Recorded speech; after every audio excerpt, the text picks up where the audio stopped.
అయితే ఇప్పుడు ఒక గుడ్డేలుగట మనకు దర్శనమిస్తుందట. ఈనాడు మా తాపుకోసారి ఏనుగులను పులులను చూయిస్తురు కానీ మా అమ్ముల్ని చూయిస్తలేరేందని ఒక గుడ్డేలుకు ఫీల్ అయినట్టున్నది. మరి ఏ జీవినైనా మనం ముత్తపచ్చిగా చూయించాం కదా, ఏదన్నా కళా పోషణ చూయించాలి. ఇగో ఈ కాన్సెప్ట్ ఒక గుడ్డేలకు కూడా అర్థమైనట్టున్నది. అది కూడా పర్ఫార్మెన్స్ చూపించింది, మన ముచ్చట్లలోకి వచ్చింది. ఇంతకు అది ఏం చేసిందంటే చూడురు మీరేగా. గిదేగా గుడ్డేలుగు. అగో చూస్తురా ఇండ్లకొచ్చిందా?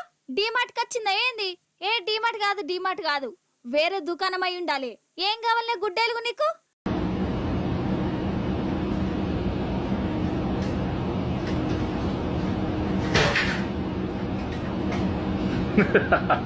ఆగో చాక్లెట్లు బిస్కెట్లు ఎంకులాడుతుంది కదా, ఆ బిస్కెట్ ప్యాకెట్ అందుకున్నదిగా పోతుంది.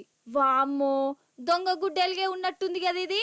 అయినా ఇది లోపలికి వస్తుంటే కావలి గష్టోళ్ళు ఏడున్నారో కళ్ళు నెత్తి మీద పెట్టుకున్నారా? లేకుంటే నాకెందుకులే ఈ దుకాణ పొడిచ్చే జీతానికి గుడ్డెలుగులకు కూడా ఎదురుపడాలని అనుకుంటా ఆడికెళ్ళి వారిపోయిండే ఏంది. కానీ ఏ మాటకి ఆ మాటనే ఉల్లా మంచిగా అత్తగారింటికి వచ్చినట్టే దర్జాగా ఈ గుడ్డెలుగు వచ్చింది.